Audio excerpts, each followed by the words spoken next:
Starfield has given us the timeline that leads up to the events that we are going to experience and play in this universe. And I think it is one of the most important details because the backstory of how we get somewhere really develops the story of where we are and what the story is going to look like going forward.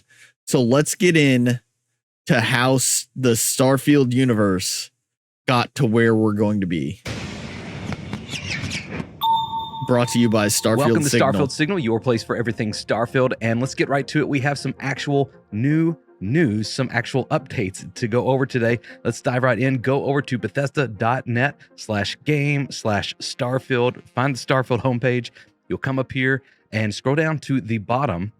And here we actually get a timeline of all of the events leading up to Starfield.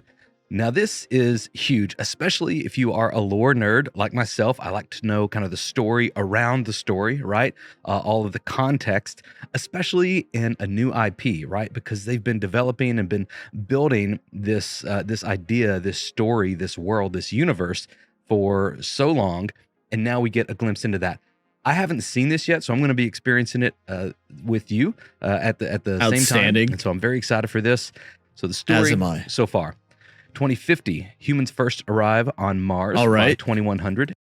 I feel like we're on pace to break that. I think there's a chance the first human gets to Mars before 2050, where we're at right now. A pretty solid start. Like realistic, right? Humans are living in space. That is brand new news. We did not know that up until this exact point. That is exciting. Okay. So by 2100, humans are living in space. The first humans arrive on Mars in 2050. Now, when so are we living in space? If you're going like by space station? Our current timeline in our reality, that's what is 2023. So 27 years from now, if we go into the Starfield universe, very exciting. What happens after that? 2156, humans arrive in Alpha Centauri. Aren't we trying to get to Mars by 2030? Isn't that like the goal? This one is going to be the hard one. 2156, humans arrive in Alpha Centauri. Right now for us, I think that's the hard one, is how do we travel that fast? And we're not there yet. 7 light years away from Earth. So just about 100 years after we get to Mars, that is when we arrive in Alpha Centauri. It doesn't tell us when we left for Alpha Centauri, because it's 4.37 light years away, but I'll have to do maybe a follow-up video. That's a good question. When did that group leave? How long did it take them to get there? Did we discover technology for moving faster through space during that time frame? Or was this a generational ship that left, let's say in 2055, right? 2055, and it took them 100 years to get there. To play around with some math for all of our nerds in the community, because that we'd have to be traveling pretty fast. So I imagine by that point, faster than light travel exists. All right, let's keep going. 2159, the United Colonies are established. So very quickly after we actually arrive in Alpha Centauri. I feel like that has to be almost instant. If you look at any universe in which we go out into space, it's just a matter of like almost instantaneous time when the people that left Earth decide that they are a different group from the people on Earth and they need the right to self-govern aside from the original Earth people. Knowing humanity the way I know humanity is, factions will start as fast as they can and people will want to govern themselves free of where they came from. That's pretty standard. 2160, New Atlantis is founded and becomes the official capital city of the United Colonies in 2161. Okay. It makes sense. About 3 years to establish the government. Cheyenne is settled by Solomon Coe. Oh, okay. This is new information. I'll complete that sentence. Cheyenne is settled by Solomon Coe, who founds its first settlement, Aquila City. Okay. So Cheyenne is the system. That's right. Yeah, so it's Cheyenne a is solar the system that A sun that system. Aquila City is in. And Star we did know system. that Star Solomon system. Coe, founded Aquila City. Okay. 2188, Coe invites Volley. So I think it is Volley, not Vol 2, like I've been saying. I was wrong. How many videos am I going to have to say that in? Invites Volley, or Vali, please excuse me, to join Cheyenne in a new alliance. Okay. So now we have 3. The Free Star Collective. The Free Star Collective is officially formed in You have 2189. Earth, the United Colonies, let's just kind of pause and the on this new for a second. So alliance. let's review. 2050, first humans arrive on Mars. By 2100, humans are living in space. Very cool. 2156, humans arrived at Alpha Centauri. 2159, just 3 years after that, United Colonies are established. Just a year after that, New Atlantis is founded. And 7 years after that, Cheyenne is settled by Solomon Coe, who founded its first city as well, Aquila City. 2188, so about 20 years after that, so Solomon Coe, so we get to space, we start New Atlantis. See, that one is interesting. There's a much larger gap between the Free Star Collective being established after arriving at Cheyenne than there was the United Colonies being established after arriving at Alpha Centauri. So for a while, the Cheyenne settlement was happy being under the United Colonies. Obviously, that changed. Atlantis and the United Colonies pretty much back to back. A few years after that, Solomon Coe goes to settle Cheyenne in Aquila City specifically. And then 20 years after that, so we get a little bit of a break in the timeline where we could imagine turmoil and disagreements, things happen. Coe then invites Volley to join Cheyenne in a new alliance, the Free Star Collective. The Free Star Collective is officially formed in 2189. Okay. So Volley is home to Neon. So Neon sounds like it was up and going at this point. Let's keep reading and see if we can get some more information. By 2194, 6 years after the Free Star Collective is founded, the United Colonies positioned the star station called the Clinic in orbit around Dipala in the Nerion system. Okay. The unaffiliated peoples of the star Nerion system see this as a UC attempt to expand their bodies and demand the UC remove the clinic. When the UC refuses, the people of Nerion vote to join the Free Star Collective, who mobilize to protect the system in 2195. Okay. So this is ramping up for a war. These factions are now aggressively trying to protect outlying colonies. It seems like it's over a dispute of, I don't know, called the Clinic, which makes it sound like a medical facility, but something tells me that it wasn't as straightforward as a just medical facility, right? So now you have people who think that their area is being encroached upon, which can only lead to war, right? Let's pause again just a minute. This is really exciting.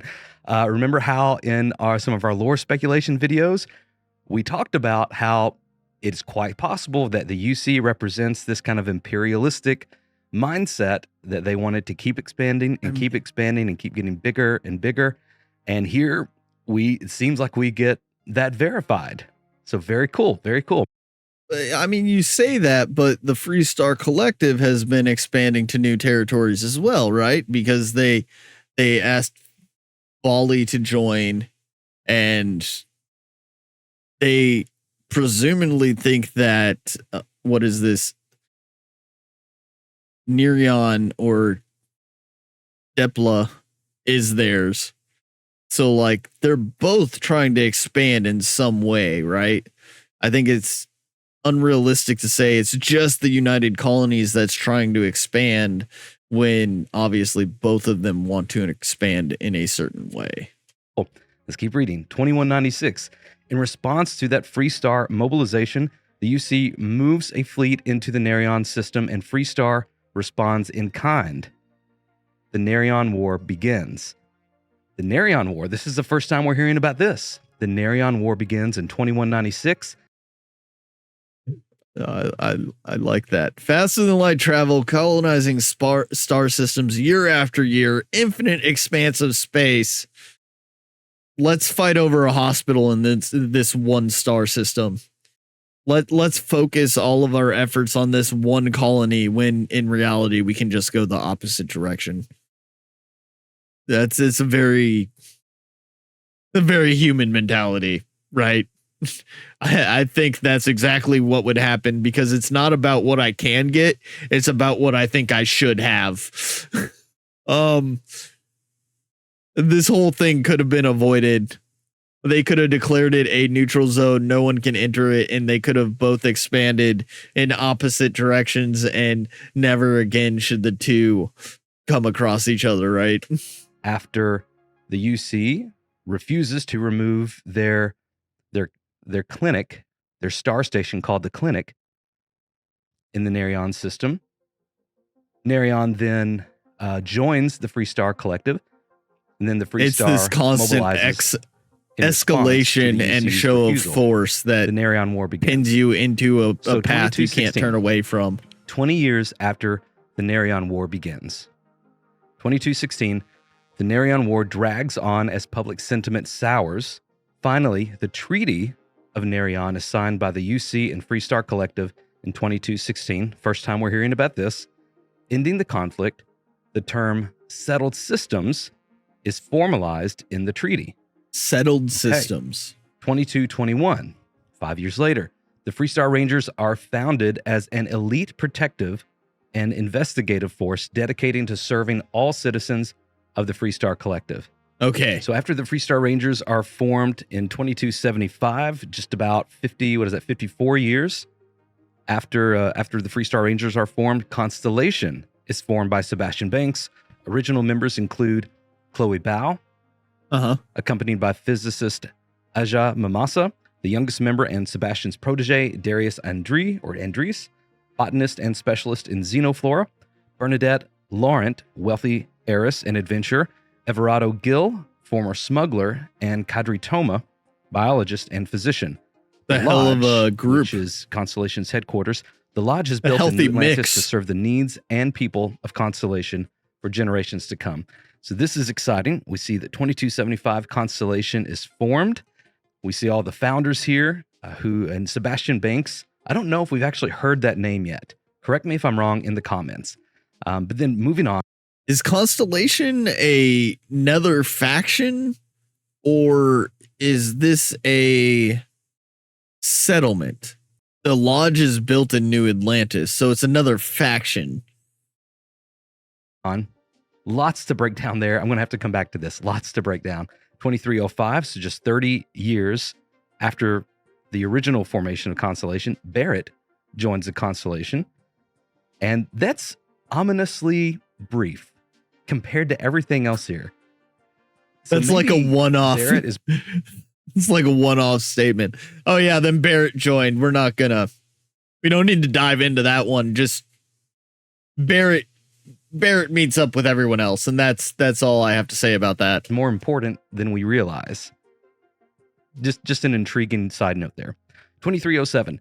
The Free Star Collective begins farming on the planet of Vesta in the Lunara system. By 2308, the United Colonies claims that by establishing a colony in a fourth star system, the Free Star Collective has violated the Treaty of Nerion.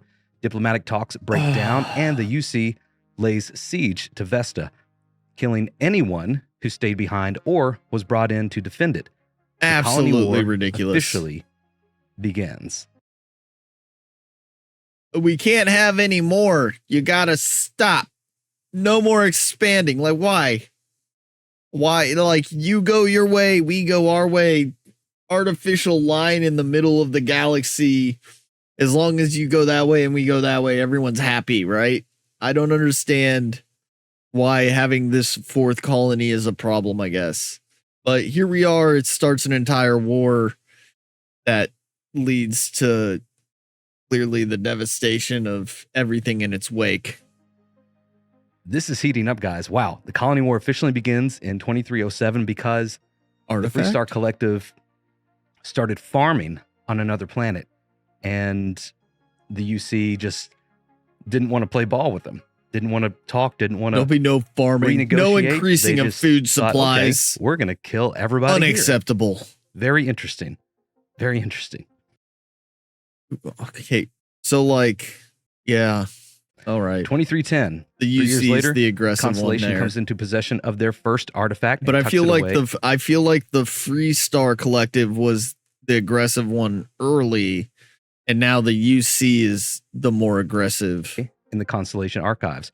So they were formed. Constellation was formed in 2275. What is an artifact? Finds their first artifact in 2310. So that is 35 years.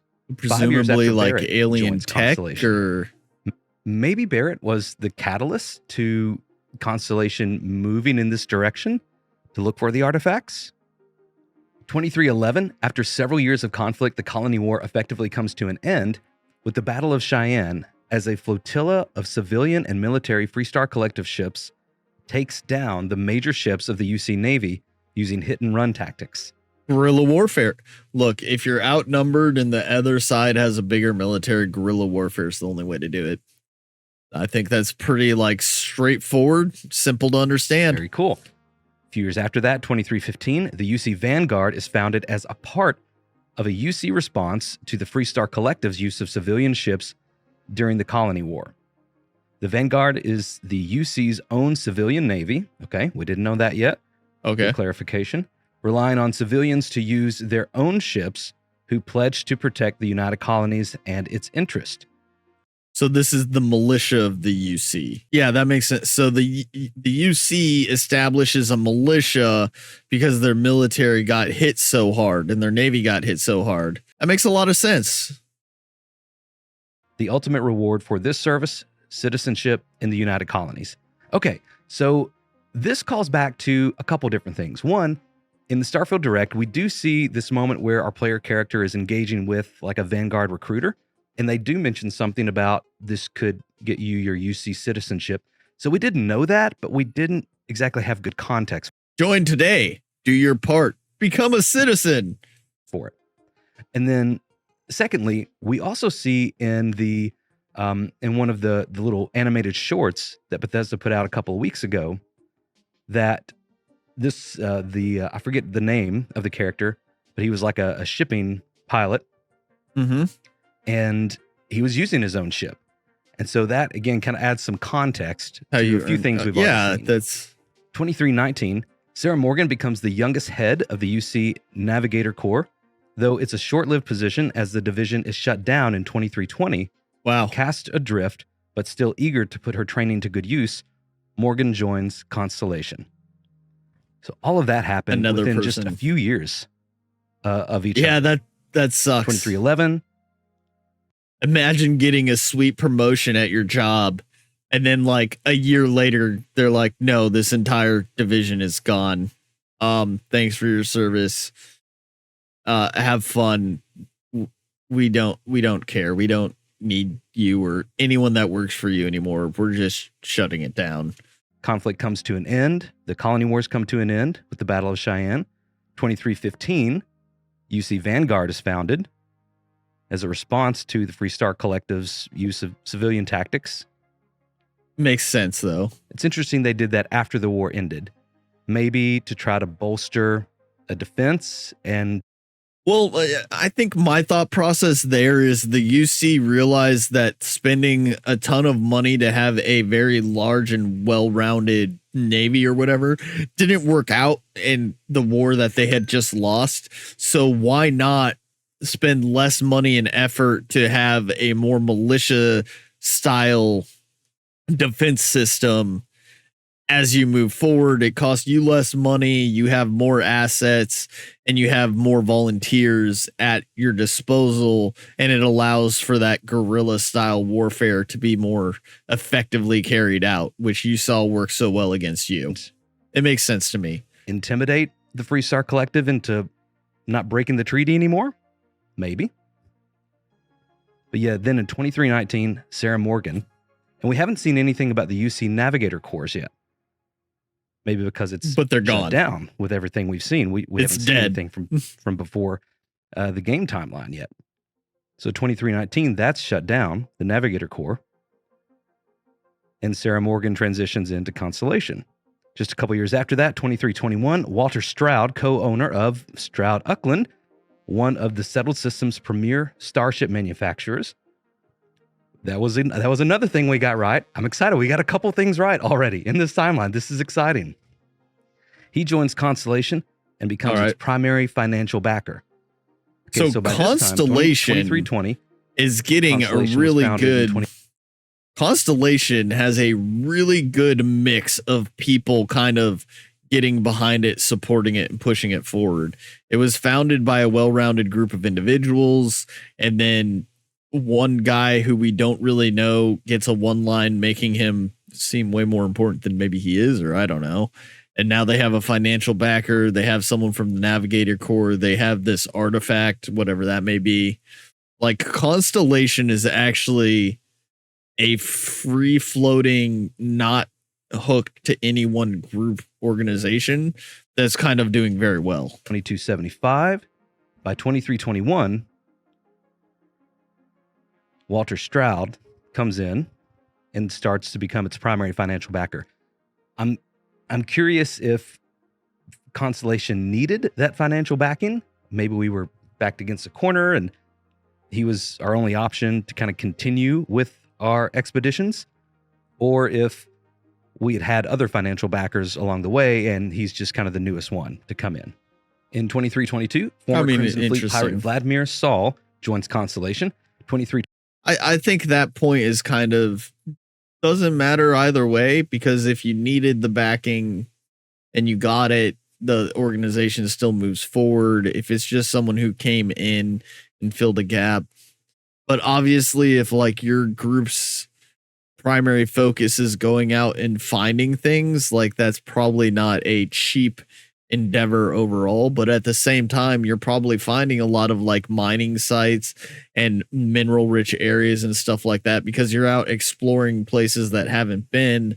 So there's probably a lot of ways to monetize what Constellation's doing just in general, you know? 325, Sarah Morgan becomes the acting chair of Constellation. Crimson Fleet, I haven't heard about them. Matteo Catri joins Constellation. 2326, there it finds the original artifact in the Constellation archives and knows it must be special. Okay, so maybe my previous chain of before like people falling in line with Constellation to Constellation looking for these artifacts. That may be wrong. It sounds like he stumbled across didn't even know about them. Nobody else is what it looks like. But then maybe Barrett was the first one to have these visions. I'm thinking Barrett joining was a one-off note because it was inconsequential at the time he joined, but he worked his way through the organization, and then finding the artifact in the archives kind of put him on the map as someone who we're going to be really invested in. So like him joining meant nothing at the time, but it became more relevant with his actions later on in the group. But also there's like a decent year break between the two events happening, right? Although events are ramping up and they're happening much, much faster now as we get more into the more recent history of these organizations. I feel like he kind of glanced over that Crimson Fleet thing. I don't know if we're going to have to deal with the Crimson Fleet of pirates. Obviously, like, piracy is an option in the game, and like you can be a pirate. I wonder if you can join their group and just be an awful, terrible freelance pirate. That might be an option, right? Okay. Same year, 2326. After months of correspondence with Sarah Morgan, graduate student and gifted scientist Noel is invited to join Constellation. 2327, Freestar Ranger Sam Coe and his daughter Cora join Constellation. Okay. So Sam Coe must be a lot older than we initially thought, because I thought he was going to be like a 25 to 30 something year old. And he has a daughter, Cora. Is this the mystery lady we've seen at the table with Constellation? Or in 2328, Also, like, Andrea- we don't necessarily know what the average life expectancy or aging for all these people who have been like floating around space are, right? So, like, we could be living a lot longer and aging a lot better due to us floating around and doing all this stuff in space. It's completely possible as well. So, like, our initial assessment of the age of people may be wrong based on how humanity has kind of evolved with the constant living in space and everything. Andrea, forgive me for pronunciation, joins Constellation. Is Andrea the mystery girl at the table with everybody at Constellation? Huh. 2328, same year. Barrett convinces Constellation to purchase Star Station L868 and modify it to become a deep space scanner nicknamed the Eye. Good purchase. This is what we saw in the launch announcement trailer. Where the Solid guy's, purchase, saying, I think. Hey, maybe you'll catch a smile. This is the same one. Star Station L868. We heard that. Very interesting. And then that's the end of the timeline until 2330 AD. And that's Just a where couple we years start. later, Starfield begins. Okay. Guys, It's a lot to take in. This is It's so a lot exciting. to take Okay, in. definitely nerding out over this. It's a super rich like history. There's a lot that goes on, and there's still like there's gonna be a lot of details where like I don't know who this person is or I don't know who that person is until I start meeting them in game, right? And then on top of that, like it gives you a background, but it doesn't tell you like why Earth was decimated. I'm gonna have to find that out in the game itself. Did we leave Earth because Earth became unlivable, or did Earth become unlivable sometime after we left? Did we do that? Was the war something that caused that? Like these factions and their history and like interactions with each other are super interesting. I think it's a really good timeline, and it kind of develops. So like you start with the two factions. As we start expanding out, they fight. Constellation comes up, and it seems like Constellation feels like this neutral party that has something else going on entirely separate from the like expansion and colonization. But then you start talking about like they acquired the space station, the Eye, and things like that. How many space stations are out there? And like, do the Freestar Collective and the UC not care that those things are still being made and going out to planets? Like that doesn't count as colonizing.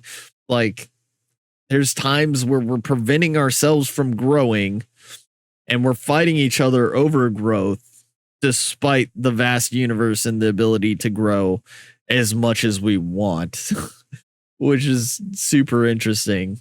But like there's a lot of information to nerd out on there, and I want to see what other details this guy knows that he adds to all of that. And there is a lot to unpack here. There's a lot. Sounds pretty human. But already, we know we got a couple, at least 2 or 3 of our speculations correct, of our guesses, and we got a lot more context for one of the big questions. Like, okay, how did humanity get here? How did humanity get to be living in space and right? That early progression seems and pretty normal, but it does still leave questions to be explored about like, so we got to Mars in 2050 and we were living in space by 2100, but when did that ship leave for Alpha Centauri to get there at 2156? How fast are we traveling?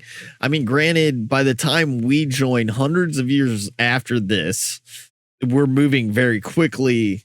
But were they already moving that fast back then? Settling in, and it seems like they were pretty close, with how fast they expanded colonies, as opposed to decades or centuries. I think it's one of those things where like it makes sense that once you start exploring like that, the growth and speed at which you like start to accelerate exploration is kind of exponential as like you unlock certain details and like you just kind of ramp up the ability to go out, because like you start small, but once you start getting there, they start to fall in place very quickly. Somehow we figured this out. That's kind of and just how technology this works in happened general, right? when we were living on Mars. Because in 2050, first humans arrive on Mars. By 2100, humans are living in space. Is there still a colony on Mars? Like, it would make sense, right? That colony didn't go away, or did we just give up on the solar system entirely? That's never really established, but I know that Earth is like a wasteland because of the picture of the arc, the St. Louis Arch, in a desolate, unused wasteland. But again, if we colonized Mars, we could recolonize the Earth. We just have to live in habitats and stuff like that. Or have we gone past that and we're just like, we don't want to live in domes anymore. We just found planets that fit our needs instead of living under domes. And just 50 years after that, we arrived at Alpha Centauri. Gonna have to be traveling pretty fast to get to Alpha Centauri from Mars. 106 years within after that time frame. Oh, well. So a lot more 56 videos after coming we're on living. this. Yeah. Changes my plans a little bit. Very exciting. No, I think this timeline's really good, and it shows like a very unique and rich backstory to this universe. There were people that were hoping that there'd be some sort of like Fallout universe, like crossover. This 100% leans away from that, and I didn't think that was going to be a thing anyway, because Bethesda was very clear that this is a unique IP, and they made no indication of that crossover. So like this timeline kind of solidifies the idea that you're not going to have any Fallout universe crossovers. It's completely unique new IP, and we're going to get to explore more of the past. I am wanting to know how much in this game is going to be based around discovering our history as much as moving forward in the timeline and universe. Because I am interested to find like keepsakes in the solar systems of these timelines and events. Like, I want to go back to Mars and I want to see the original colony. I want to see what happened to Earth. I want to kind of like see how we spread out and how these battles and wars took place. If there's any scarring left on certain planets from the fact that these battles took place, which the backstory itself gives me a lot to explore without even getting into the storyline of where we're moving forward. I think a lot of like time, effort, and energy was well spent in developing what they wanted the story of this universe to be. And I really hope that that pays off in a big way. I think it will.